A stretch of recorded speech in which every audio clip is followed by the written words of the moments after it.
Hello everyone, ako nga pala si Grant Matthew Zay Moribus ng STEM 11-2.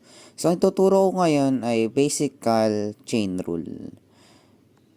Example natin is 5x plus 3. Then 4. Then, ang gagawin lang dito, move yung constant sa harap. So, ang 4, ito, yung constant. So, yan. Hinarap lang yung 4, then yung sa loob, dito pa rin.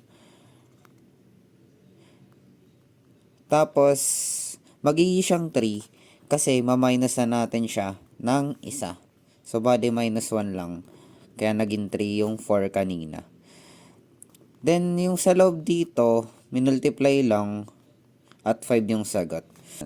Tapos dito, ita times yung 4 times 5. Itong sa labas, 4, tapos itong 5. So, 4 times 5 is 20. Then, yung sa loob is 5x plus 3. Then, lalagay natin yung 3 kanina. So, yun. I hope may natutunan kayo.